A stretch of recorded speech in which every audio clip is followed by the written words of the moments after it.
Hey, Matt Teichman here from Elucidations.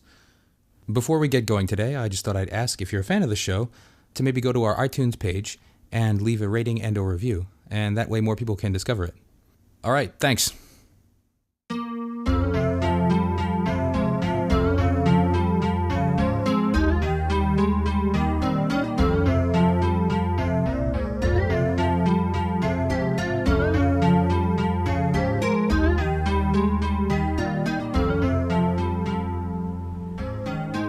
Hello and welcome to Elucidations, a philosophy podcast recorded at the University of Chicago.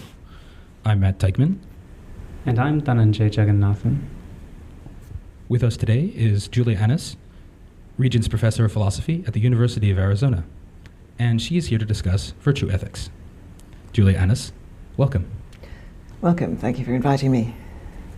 I guess we could just begin by talking about what virtues are. What is a virtue and what are some examples of this or that virtue? Well, I think ordinarily a virtue is the way you are as a matter of character, or the way you characteristically are. When psychologists study them, they call them traits, and philosophers are more likely to call them dispositions.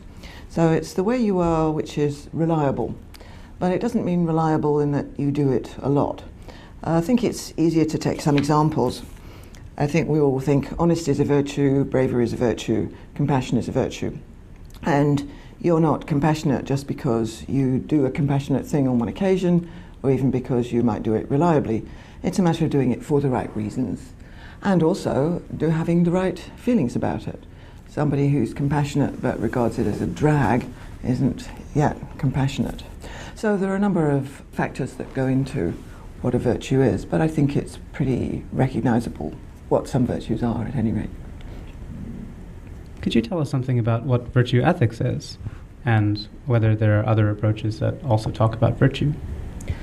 Well, there are different sorts of virtue ethics because there are different conceptions of what a virtue is once you start getting theoretical about it. But any sort of virtue ethics is an approach to ethics in which it's central what sort of person you are. Other approaches to ethics often focus more directly on actions. And until recently, there was a tendency for theories of ethics to take the form of giving you answers to ethical problems. So very often you'd start with what are difficult ethical problems and then see how you produce answers to that. And in fact, one approach to ethics said, what is an ethical theory? Well, we know what ethical problems are, and an ethical theory is what gives you the answers to them. Now, virtue ethics starts more from a first personal perspective, that each of us has a life because we're living a life, and each of us already, by the time we think about it, has certain virtues and certain vices. And so we start thinking about what it is to have these traits or dispositions as a matter of character. And so the question of what to do comes out of the issue of what sort of person to be. Though I should say at this point, this doesn't mean in philosophical terms that it's a theory in which character is foundational, as we say, and in which you can simply then read off what to do in terms of what character would be. How to act and the sort of person you are explained in terms of one another.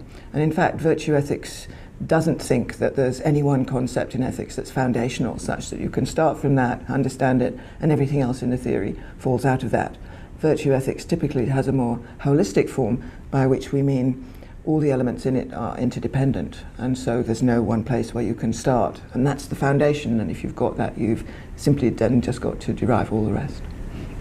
Okay, so whereas maybe certain other approaches to ethics look at what's the difference between a right and a wrong action, what is it to do good versus to do bad, virtue ethics looks at what is it to be a good person or to exhibit the right character traits. Can those two things come apart? I mean, is it possible to be a virtuous person but do lots of what would otherwise be considered bad things? I think that would be pretty unlikely. You're not likely to be able to carry it off for any length of time. I think as for what the person would do, if you're an honest person, you'll do honest actions, and if you're a compassionate person, you'll do compassionate actions. That can sound completely trivial, but it isn't really trivial. Virtue ethics has reintroduced the idea of what Rosalind Hursthouse, who's one of the people most influential in reintroducing virtue ethics, to academic philosophy and making it very influential. She calls them the virtue rules. And she points out, when we learn how to do the right thing, we usually aren't told, do the right thing, because that's no help at all until we know what it is to do the right thing. And if we say, well, how do I do the right thing? We're told, do the honest thing, do the compassionate thing. And that isn't actually trivial, because by the time we're old enough to understand what we're being told to do, we already know a lot about what honesty is and what compassion is. We learn the virtues initially by being brought up. That's not the end of the story, but it's the beginning of the story. So that by the time we think about what is right to do and what is wrong to do, we have a lot of knowledge already about what's honest to do, what's brave to do. We recognize what's brave and what's cowardly. So in many ways, the virtues are what I think of as the specifications of the right thing to do. And I think in virtue ethics, the notion of the right thing to do doesn't play much role at all, because it doesn't guide you to do anything in particular. It's like being told to play the piano by saying, well, strike the right notes in the right combination at the right tempo. That's right, it's correct, it's not wrong, but it's no help in telling you what to do. So we have a lot of information about what it is to act virtuously by the time we think about it. And we also know that it's possible to do the honest thing for the wrong reason, and we know that sometimes we do that ourselves. So we know that it's not possible to infer from what somebody does whether it's actually done from a virtue or not. Very often we recognize that there's a lot of slippage in the way we talk about other people and in the way we think about our own actions. But for all that, I think it would be very unlikely that there could be that sort of total slippage. Somebody who has the wrong reasons for acting bravely, it's very unlikely that in difficult situations they would in fact discern what the brave thing is to do. If you don't have the right reasons and if you don't have the right motivations for acting on them, you very often won't actually make the right decisions. Okay, so the point of thinking of ethics then in terms of character traits rather than in terms of right and wrong actions, or anyway, part of the point might be that this way of thinking about ethics more accurately reflects the way we're taught to behave. Yeah. Does this mean that as virtue ethicists, all we study is the set of values that we're brought up into culturally, and that there's sort of no room for critiquing them? No, it doesn't. Some critics of virtue ethics have made that charge, but I think that would be to assume that we all stay children. Children learn how to behave by having role models with in their parents, their schools, the culture around them. But this is the point at which I think it's important to notice that the structure of learning a virtue is rather like the structure of learning a practical skill. You have to see how somebody else does it and learn from how they do it. It's like learning to play the piano or an instrument or learning a skill, a physical skill. But obviously when you learn to do that, you don't just copy what the other person does completely by rote and end up with a routine. That wouldn't be learning the skill, that would be just learning to mimic what the other person does. Learning the skill means that at a certain point it becomes your skill. And that can be broken down into various things. You learn to do it for yourself, you learn to understand what the point is, and you learn to improve. So one example I use, if you wanted to play the piano like a famous piano player like Alfred Brendel, learning to play like Alfred Brendel wouldn't be to copy the way he plays every note and play pieces that he plays. That wouldn't be learning to play the way he plays. To learn to play the way he plays is to learn to play your own way, to understand what he does and to make it your own and to improve. And I think the same is true of virtues, that we have to start from where we are, which is that by the time we think about it, we already have been brought up, we already have acquired certain virtues.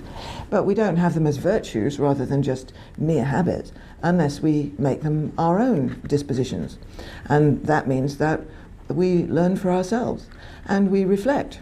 People very often reflect and alter the content in that way of virtues that they've been taught. They may think virtue isn't so, bravery, for example, isn't so much a matter of doing what soldiers do. It might be more a matter of doing what people do who are faced with long-term problems, people who have long-term physical problems, people who are in hospital for long periods.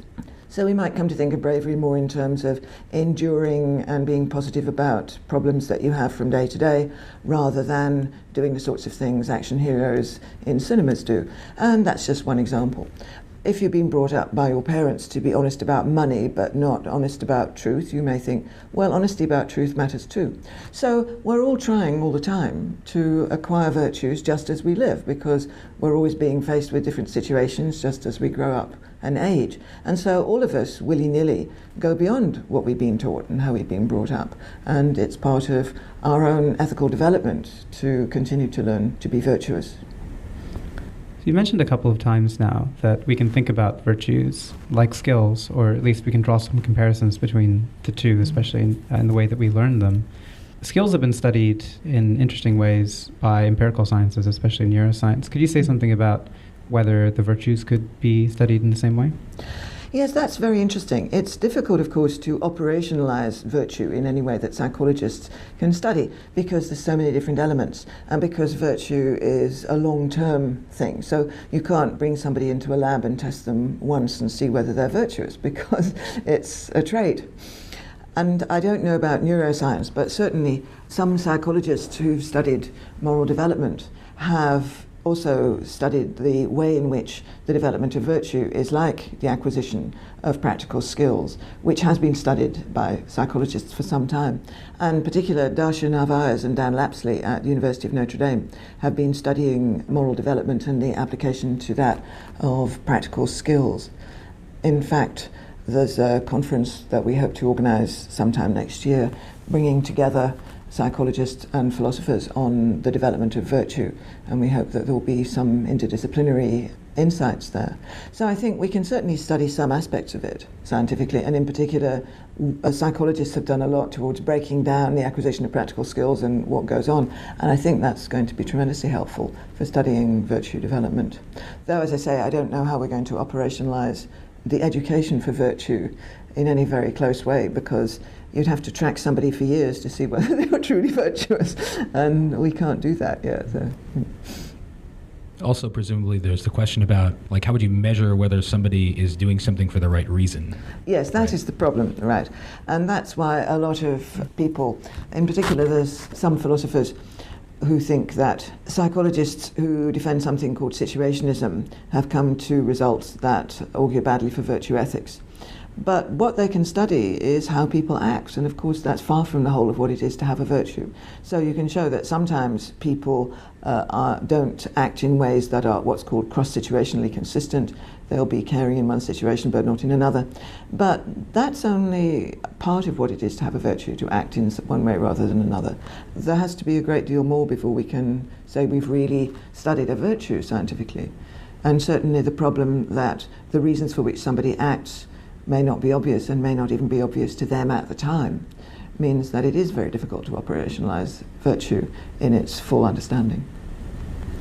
So one question that comes to mind about this analogy to skills like playing the piano, for example, is, well, just how far the analogy goes. So, I mean, is it possible to go into a practice room for 8 hours a day and practice compassion, or to be a compassion virtuoso, the Paganini of compassion? No, of course not, but it's possible to choose to practice compassion or not, and we do that all the time when we decide that we will or won't spend time acting in certain areas. Will we or not give our money, or tellingly our time, to help services that help the homeless or something like that? We can actually do that or not, or we can actually look at our budget and see if we could give more money to various charities or something or not, and we do that, or we make that sort of decision all the time. Very often it's in a family situation. Shall we or shall we not have old Aunt Edna to come and live with us? That's the sort of decision we make about practicing compassion. It's not a matter of going into a room for 8 hours a day. It's more a matter of we avoid situations in which we might have to do that. Just as we choose whether to play the piano or not. Right. It seems like one of the advantages of thinking about ethics this way is that it responds to a lot of our common sense thinking about how we want to live our lives and how we want to teach our children to be. Could you say something about that as far as it relates to the philosophical study of virtue? Yes, nowadays virtue ethics tends to be taught along with other academic forms of ethics in universities. On the other hand, I think it's significant that there's been a very large trickle down to the popular level of the concept of virtue, and indeed the concept of happiness, which we might get back to. When Aristotle wrote his Ethics, it was simply obvious, it was common sense, that each of us cares about our own life and we want to live that life well. And so for him, philosophy comes in by helping us to do something better that we're already doing. And he says, we are learning about virtue not just in order to know about it, but in order to become better people. And that just goes without saying. And nowadays, I think more and more people are recovering that idea, though they're recovering it at the popular level. And virtue ethics as a form of ethics is still more of an academic form of ethics. But as I say, I do think it's significant that there's more and more, if you go into bookstores, if you look at the self-help section, the word virtue will turn up in the title, or the notion of becoming a good person or something like that. The virtues themselves will figure. People are often still uncomfortable with the word virtue because it sounds odd, they don't know how to place it, but they have no trouble in thinking the most important thing in life is the sort of person you are, or the sort of character you have, or whether you're brave or compassionate or whatever. That those concepts have never gone out of popular circulation. Something that some of the ancient virtue ethicists thought was that being a virtuous person, living a virtuous life, was enough to be happy, and that seems like an idea that isn't widely shared today. Could you say something about that? Well, indeed, if you suggest to people that virtue is sufficient for happiness or even necessary, it sounds extreme, because even if it's necessary, that means wicked people aren't really happy. And ever since the 19th century, we've got used to a concept of happiness, which means roughly feeling good, either feeling good at the time or feeling good about your life as a whole. And again, there's been a big resurgence at the popular level in best-selling books about happiness.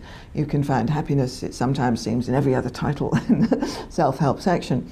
But there's often a lot of confusion there, because they use this conception of happiness, which means that you feel good about yourself or have a positive attitude to yourself. But often what they're talking about isn't actually that. It's more like the ancient conception of living a life with which you're satisfied, even if you don't feel good. Because really, the ancient idea that virtue is either necessary or sufficient for happiness isn't anything weirder or stronger than the idea what matters for living a life with which you feel satisfied and have a positive attitude to. It's not the stuff in your life. It's not whether you have money or even whether you have a job that you enjoy doing, or whether your family makes you proud or lets you down or something like that. It's the way you deal with these things. And really the life of virtue is the life in which you deal with the things in your life. It's, as I put it, it's the way you live your life as opposed to the circumstances of your life.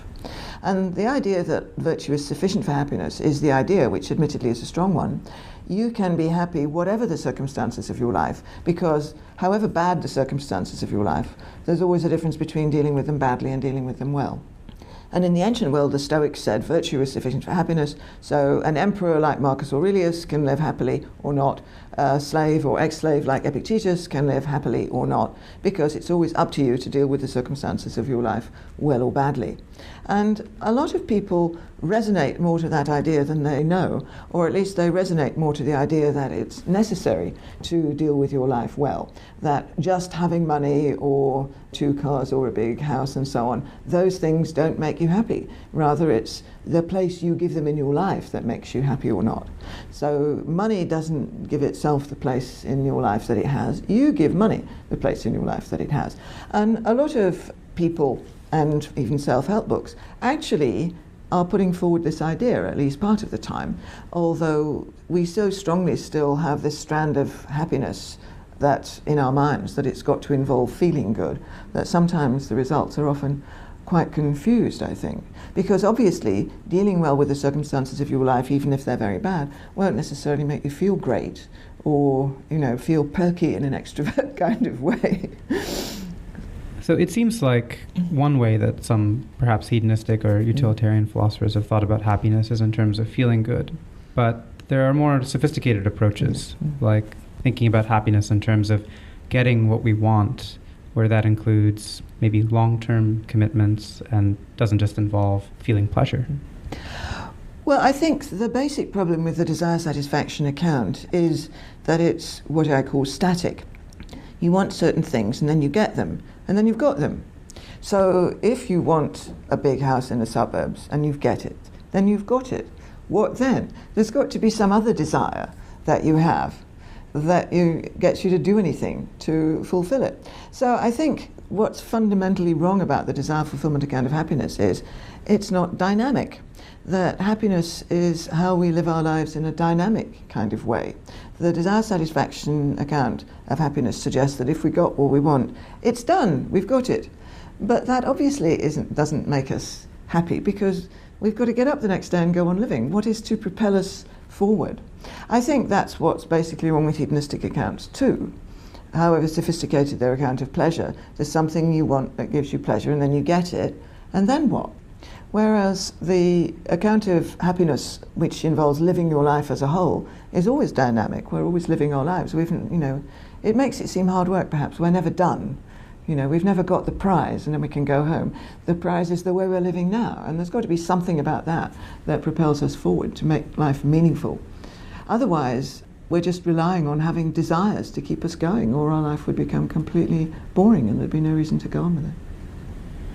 So the problem then with thinking of happiness as getting whatever it is that I want is, once I've gotten what I want, then does that mean like, oh, I'm now permanently happy, or now I'm no longer happy because I don't want anything anymore? And that notion of happiness fails to capture the fact that living a fulfilling life is an ongoing effort.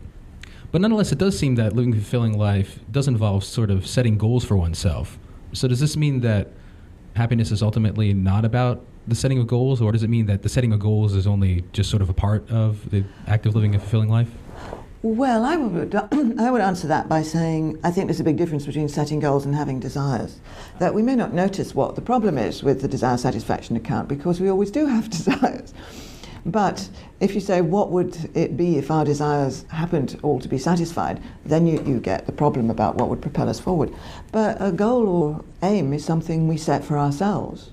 So you can go on always setting yourself goals, and fulfilling those goals is something that you're still doing as you're going on living, and you're still concerned with whether you're achieving your goals well or badly, whether you're living a good life that's fulfilling and satisfying or whether you're not.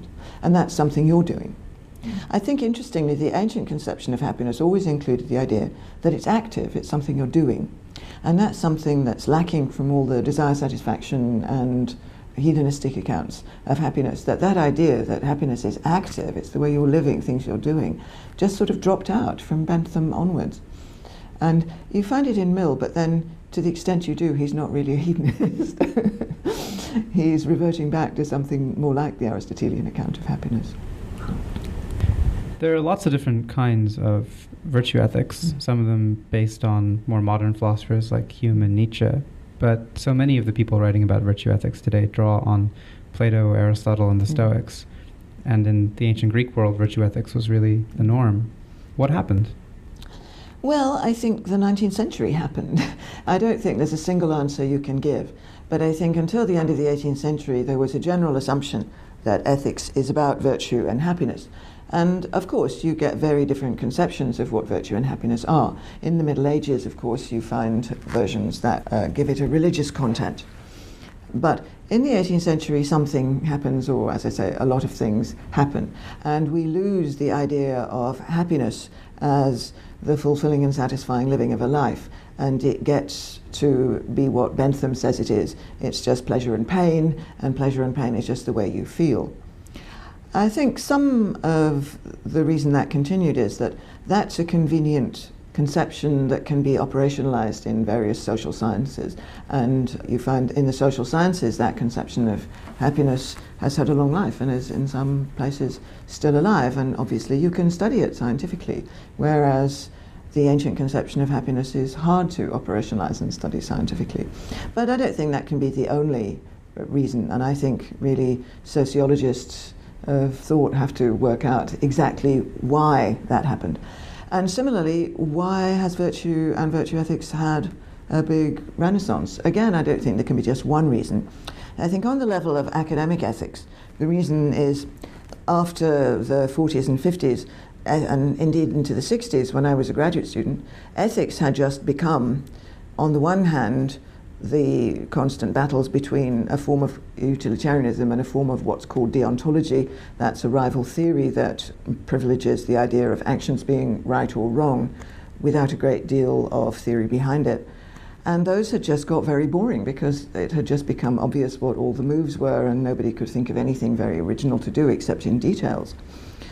And virtue ethics came along as a radical new way of doing things, looking at character and looking at what it is to be a good person rather than a bad person.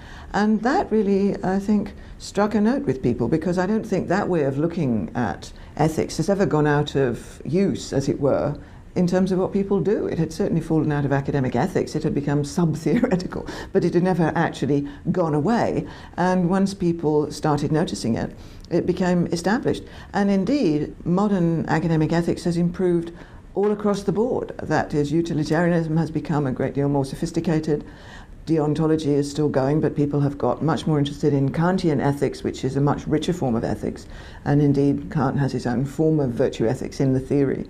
And so even theories like consequentialism and Kantianism, which have carried on for many years in their own right, have tried to incorporate aspects of virtue in their new and much more rich and sophisticated forms. But I don't think there's a single answer that can be given to your question, at least not yet. Doubtless we'll find one. Is virtue ethics an alternative to these different approaches that we've mentioned, deontological ethics, utilitarianism? Or is it really just a slightly different set of questions, a slightly different subject matter, what it is to exemplify good character rather than what it is to do the right thing versus do the wrong thing? Well, being concerned with character can always be incorporated into other theories. Other theories have done that. So I think it's rare now to find an ethical theory that completely ignores character and virtue. But something called virtue ethics, I think, is an alternative approach, because it says what matters to us when we're interested in ethics is, on the one hand, character, and on the other hand, happiness. That is, the idea of a life well lived. That these are the basic ideas that we're interested in, and that concern with the right thing to do finds its place within this connection of concepts. So it rejects the priorities that other theories have, I think. It doesn't put the same stress on doing the right thing, and virtue ethics certainly rejects the idea that a theory could tell you what to do. Virtue ethics thinks that your concern is to become a better person. That's what we're all trying to do, hopefully, most of us anyway, and that theory helps you to do that better, but it's helping you to do something better that you're doing already. And it doesn't give you a ready-made way of working out what the right thing to do is. That's not something we actually want. We don't want to be told what to do. Our parents told us what to do when we were children, and then we grew up and we worked out how to be a good person, and then we would figure out the virtuous thing to do on each occasion, the brave thing, the compassionate thing, or whatever. We don't want somebody else or some theory to tell us what to do. That would be abdicating something that we're doing for ourselves. What would it be exactly to disagree with what we've said so far? Because it seems like a lot of what we've been saying, well, the purpose of life is to live a fulfilling life and so forth. It seems like a lot of what we've been saying is very much in line with common sense, and probably most of us at some level already think these things. So where's the controversy in virtue ethics? Well, I think there's two places there might be controversy. One is there's controversy with other forms of ethics, and some people think that virtue ethics is, so to speak, an underachiever because they have higher theoretical ambitions for ethics. And sometimes this is put in the form of saying, what is an ethical theory? And people saying, well, what is a theory? And then they look for their model of what a good theory is outside ethics, and very often they look to science and say, well, a good theory is one which is parsimonious with its initial starting points and fruitful in terms of predictions and so on. And by those standards, virtue ethics doesn't come out as a very impressive theory. So I think there's controversy about whether virtue ethics is doing what we have ambitions for by way of an ethical theory. And part of the appeal of virtue ethics, I think, is to say that's not at all clearly the right way to go for ethics. Why should ethics think that what's important is to build up a theory which is like in its structure theories in other areas? Why should ethics be like other areas? Ethics is different from other areas. And indeed, to mention Aristotle, Aristotle thinks that. He thinks in ethics you use the appropriate method. You don't use the method that's appropriate in mathematics or logic. He doesn't mention logic, but then Aristotle invented logic, so he knew what an impressive theory looked like. But he didn't think that's what you need in ethics. Ethics is practical, and so it's better to avoid being over-ambitious for what an ethical theory can do. And within virtue ethics, is virtue ethics under-ambitious in what it can do for the individual? Well, no, I don't think so, because you could say we're all thinking anyway in terms of whether we have the right kind of character and we're living the right kind of life. But often we don't think about it enough, we don't reflect about it. And philosophy makes us reflect about it, and that's far from nothing. It's, in fact, probably what's the most important thing for many people, because many people do go through life not questioning what they were taught to consider good character by their parents or their school, or else they get too influenced by the culture to think that what matters is status or money or beauty, that you're not worth much unless you're beautiful and glamorous. That's the message we get from a lot of the culture, and a lot of people, a lot of us, just absorb it a lot of the time. So it's always important for us to be recalled to reflecting for ourselves on what's important in our life and why, and whether the stuff in our life is, the concern with money and ambition and so on, is occupying places in our lives that when we reflect, we don't go along with. We may reflect and find we have the wrong priorities. So I don't think virtue ethics is under-ambitious on either score. But of course, this is a matter of controversy. It seems like an anxiety of some moral theories is to provide an answer to the moral skeptic, the person who thinks, say, that morality is some kind of game or a form of indoctrination and it isn't grounded in anything real. What does virtue ethics have to say to that imagined person? Not much. Again, it's a point of saying this is an inappropriate starting point. A lot of ethics starts from saying, what do you say to the person who thinks ethics is all a scam and so on? And I think that's a misguided place to start, because that person is never going to be persuaded. Again, I would appeal to what Rosalind Hursthouse says in this. In her book on virtue ethics, she pointed out you have to start with the right starting points. And one useful starting point is, when you have children, how do you want to bring them up? Do you seriously think that either you might as well bring them up to be cowardly and sly and devious as to be brave and honest and straightforward? No, most people think there would be something very strange about that. And it's not just because you want them to be honest to you, it's because you think they'll live better lives being honest and straightforward than being cowardly and devious. So most people do not start from a point of view which they could take seriously the thought. Either it would be just as well for me if I were cowardly and devious and sly as I would if I were brave and straightforward, or society could get on just as well, or could manage, if everybody were cowardly and devious and sly as we could, if everybody were brave and straightforward. We just don't take those as serious starting points. Now, many philosophers say that's not taking the challenge seriously. So this is a radical difference about where it's appropriate to start. But it reflects the point, I think, that virtue ethics is less academic than some philosophical theories, that you don't have to start by meeting some purely theoretical challenge. That's not where it's appropriate to start. It's appropriate to start thinking about the way we think. Do you think that there's like a practical upshot to thinking of ethics in this way? So you sort of contrasted virtue ethics with maybe some more quote-unquote academic pursuits. Now that I've learned about this new way of thinking about how to live my life and how to guide my behavior, what will that lead to in terms of how I actually conduct myself?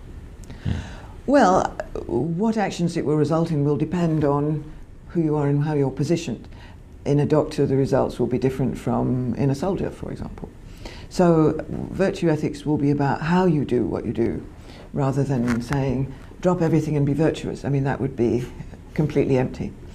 But I think it's interesting, first of all, that at what I'm calling the popular level, self-help books and so on, people talk much more about the virtues. That's not a result of academic ethical philosophy, I think, but it's interesting. It's a big shift in the culture.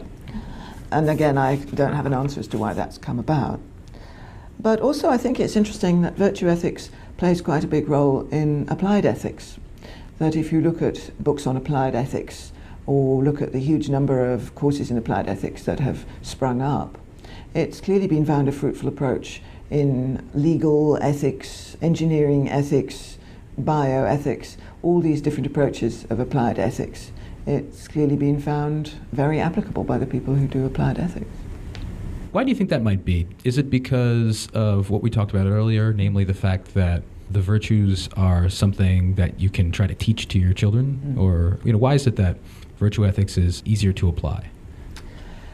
I don't know that I have a good general answer to that, but you could say, what virtues does a doctor need? Well, I don't think a doctor needs a special set of doctor virtues, though you can put it that way if you like, it's harmless. Just that a doctor needs the virtues of patience, application, keeping going with things, and tact, and so on. A doctor will need to foreground certain virtues more than others. And this changes. Doctors used not to have to put great weight on being patient and tactful and explaining things to patients. The doctor was the person in a white coat who came over and did certain things to parts of you and then went away. And now there's much more premium on doctors communicating with patients, making, explaining, that sort of thing. So doctors will need certain virtues now more than others. But also, within a certain context of action, like what doctors have to do, you have to specify how the various virtues can be applied. And I think professionals in various areas find that not easy to do, but they find that a natural thing to do. How do I, in being a doctor or a lawyer, whatever, apply this particular virtue? And I think people seem to find that something that they do, and useful in thinking how to make difficult decisions, more than just saying, let's wheel in an ethical theory and see what the result is from the ethical theory and then try and apply it. It seems like one of the reasons that doctors have been encouraged to be more patient and tactful and compassionate and explain things to their patients is that it leads to better patient outcomes. Yeah. And we might think that's a fine thing in medicine, but take a comparison to the business case. Yeah. How do we convince business people that they should be honest and scrupulous even when it doesn't benefit their particular business? Well, I don't teach business ethics, so I don't have a very snappy answer to that. But I think business ethics is about the fact that business is about more than just competition. I've had to sit in on business ethics courses for the graduate school when graduates are teaching sections on business ethics because we have to do reports. And you do get students who sometimes say, oh, business ethics is a waste of time because it's all dog eat dog out there and we're all here to maximize money and make as much money as possible. And you think, well, that's what you think when you're 18, because you think you're going to go out and be Bill Gates or Steve Jobs, but actually you're probably going to be a middle manager. And most of the people in this class are going to be middle managers. And being a ruthless competitor is not going to be a